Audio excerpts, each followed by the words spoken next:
Онколог қанттың қатерлі ісікке қалай әсер ететінін айтты. Көпшілік қанттың қатерлі ісік ауруын қоректендіретінін айтады. Сондықтан сау адамға да науқасқа да қатерлі ісіктің дамуын болдырмау үшін тәттілер жемеу керек екен.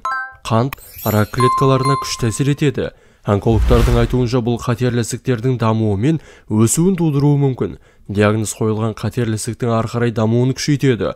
Ал тәттілерден толығымен бас тартсаңыз, онда ісіктің пайда болу қаупі азаяды және тіпті рак клеткалары сау клеткаға айналады. Бұл теория қаншалықты дұрыс? Онколог химиотерапевт Надежда Бриш подкастта мұның анық қанығын айтты. Дәлелдер анық емес. Қант ісік жасушаларының өсуіне қалай әсер ететіні көптеген зерттеулердің авторлары анықтауға тырысты. Ал бұл сұрақ әлі де ғалымдарды алаңдатып отыр. Дегенмен бүгінге дейін қантты тұтыну мен онкологиялық аурулардың даму арасындағы нақты байланыс орнатылмаған. Алынған нәтижелердің тым қарама-қайшы, кейбір ғалымдар бұл байланыс бар деп мәлімдейді. Басқалары оны жоқ дейді. Қатерлі ісік клеткасы сау клеткаға айналмайды.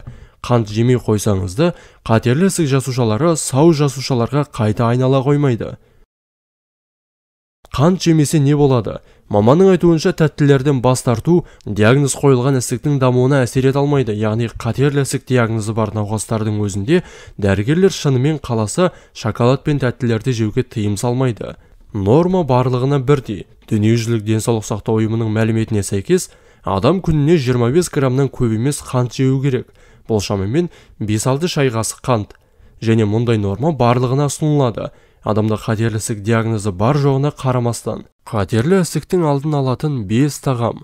Қатерлі ісік дегеніміз ағзаның жап-жақсы жұмыс істеп отырған жасушасы мутацияға ұшырап, ағзаның өзіне қарсы шығатын, қарсы шабуылға көшетін патологиялық жағдайы. Обыр адамның кез келген жерінен, кез келген мүшесінен, кез келген жасушадан шығуы мүмкін. Рактың қазіргі таңда 4 түрі ең көп тараған болып отыр. Омырау рагы, ішек, өкпе және простата. Бұл қатерлі ісіктерді емдеудің дамыған жолдары баршылық. Бірақ ең алдымен емделгенден бұрын өзіңді сау ұстаудың маңызы зор екенін айтпаса да түсінікті. Рактың алдын алатын бірден-бір жол бұл дұрыс тамақтану. Расында көз тию бар. Адамдардың көбі көз тиюден қайтыс болады деген мағынада хадис бар. Қатерлі ісіктің көбісі көз тиюден болады, бірақ оны білмейді. Сондықтан үнемі өз-өздеріңізге дем салып жүріңіздер. Ол үшін ұйқыға жатар алдында Ықылас, Фалақ, Нас сүрелерін оқып, алақанға үрлеп, сосын өз денесін сипап шығу керек. Кез келген жақсы нәрсені көргенде көз тиіп кетпес үшін машалла, баракалла деген дұғаны айту керек. Аталарымыздың әрқашан жақсы нәрсеге бәрекелді деп қуануы осы баракалла деген дұға. Қазір ол дұғаны ұмытып, машаллахтың орнына маладец, баракаллахтың орнына вау дейтін болдық. Алла бәріңізді тіл көзден сақтасын.